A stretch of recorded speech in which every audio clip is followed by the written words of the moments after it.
está lista.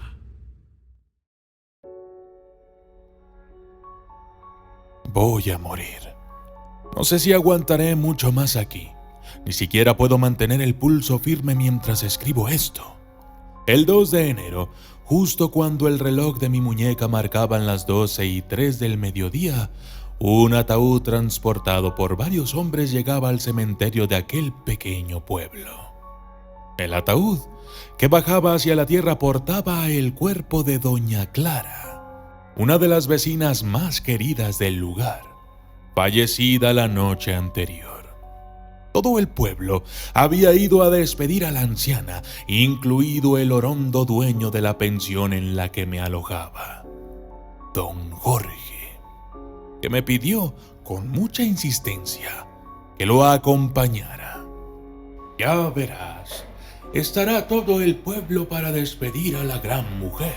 ¿Por qué era tan querida? ¿Era rica?, pregunté ingenuamente. No, muchacho, no. Aquí el dinero sirve de poco. Aquí lo que más se valora es la compañía cuando te pasas la noche rezando para que tu hijo nazca sin problemas. Un trozo de pan con mantequilla cuando llega la mañana y sigue sin nacer. O un hombro donde llorar cuando, más tarde, entierras a tu mujer. Doña Clara era todo eso. Aunque aquel hombre sonreía mientras me contaba aquello, sé que por dentro estaba llorando. Así que me limité a acompañarlo al cementerio en completo silencio. Al llegar, comprobé que había acudido todo el pueblo, aunque mi atención fue captada de inmediato por el ataúd donde reposaba el cuerpo de Doña Clara. De su interior, desde el interior de aquel ataúd, salía música. Que me oyera y toda mi amargura se ahogó. Volví a fijarme incrédulo en los allí presentes, pero nadie parecía reparar en aquello. Cuando varios hombres empezaron a echar tierra por encima del ataúd, me acerqué hasta el dueño de la pensión, don Jorge, para preguntarle por aquella música. Ah, eso. Bueno, es que doña Clara siempre estaba escuchando esa emisora con su pequeña radio. Así que la hemos dejado sintonizada dentro del ataúd. Pensamos que le iba a gustar escuchar sus coplas. El resto del día fue más o menos interesante.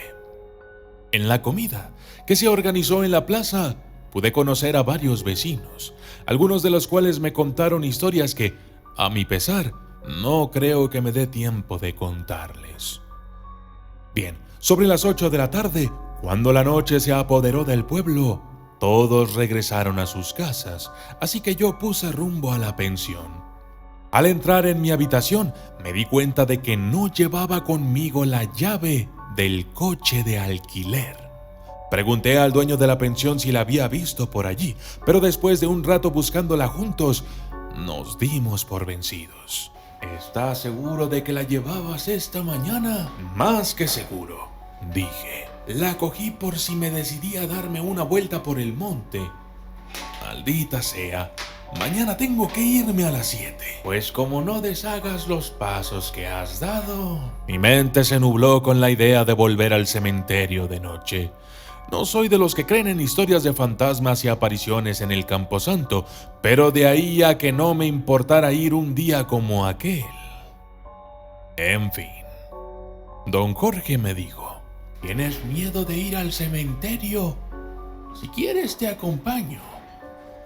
No, no se preocupe. Yo le tengo más miedo a la gente viva que a la muerta. El que está preocupado aquí eres tú, me dijo con un tono algo jocoso. Aquella respuesta y una falsa sensación de valentía hicieron que me decidiera a ir solo. Aún así, antes de ir al cementerio, planeé buscar la llave por el resto de lugares en los que había estado. El pueblo, en plena noche, tenía algo siniestro. Las calles estaban llenas de esqueletos de plástico y flores de colores, lo que unido a la escasa luz de las farolas conferían en mi búsqueda un ambiente tétrico. La temperatura, además, había bajado bastantes grados desde la mañana y mi chaqueta apenas quitaba el frío. Tras 20 minutos buscando sin suerte por las calles del pueblo, me resigné y puse rumbo al cementerio. La luz de la luna iluminaba aquella explanada llena de cruces, flores, montículos y lápidas, pero no era suficiente para encontrar una llave entre la hierba. Así es que saqué una pequeña linterna que el dueño de la pensión me había prestado. Procuraba apuntar la linterna directamente hacia el suelo, evitando que la luz formara sombras que me hicieran imaginar presencias terroríficas. Pero aunque mis ojos se centraban en encontrar la llave, mis oídos estaban pendientes de cualquier otro ruido que pudiera producirse a mi alrededor. A medida que me acercaba a la tumba de Doña Clara, fui escuchando la música que salía desde su interior.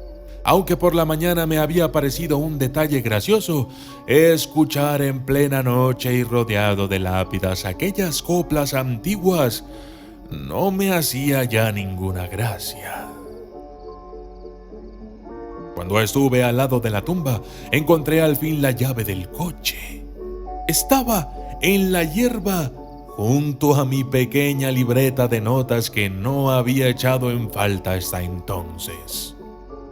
Me lo guardé todo en el bolsillo del pantalón, apagué la linterna para evitar sombras traicioneras y me dispuse a volver cuando algo me dejó paralizado.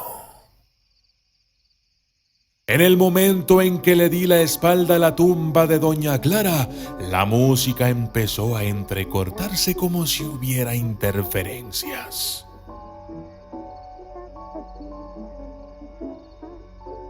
Mi primera reacción, aunque tardía, fue encender la linterna y apuntar directamente hacia la tumba. Las sombras provocadas por la luz artificial empezaron a moverse a mi alrededor y cuanto más las perseguía con la linterna, más se movían. Recuerdo que empecé a sudar. Volví a girarme con la intención de abandonar de una vez por todas tan tétrico lugar, pero antes de dar el primer paso, un escalofrío recorrió mi cuerpo. La música se entrecortó de nuevo y cuando volvió a escucharse nítida, ya no sonaban las coplas que adoraba Doña Clara, sino música rock. La radio había cambiado de frecuencia por sí sola. El viento comenzó a soplar con fuerza, haciendo que la hierba se moviera violentamente y provocando un silbido aterrador al pasar entre las lápidas. El sudor, el frío y el miedo entremezclados consiguieron que tiritara sin control. La radio volvió a cambiar de frecuencia una segunda vez, emitiendo ahora un programa de música clásica. Reconocí la marcha de Radetzky antes de empezar a correr hacia la puerta del cementerio. Mientras escapaba de allí, me iba convenciendo de no mirar atrás, pero a veces uno no siempre le hace caso a su mente. Antes de llegar a la puerta del cementerio, volví la vista atrás. Lo que vi me hizo parar en seco. En la zona en la que estaba la tumba de Doña Clara, había alguien levantándose del suelo. No pude distinguir nada más que una silueta, pero no la olvidaré nunca. Sobre todo porque fue lo último que vi antes de recibir un golpe en la cabeza que me dejaría inconsciente durante un día entero. Desde entonces, me entretengo escribiendo en esta libreta, cambiando la frecuencia de la radio o creando sombras con la linterna y mi propio cuerpo. esperando, sin hacerme ilusiones, a que alguien me saque de este maldito ataúd.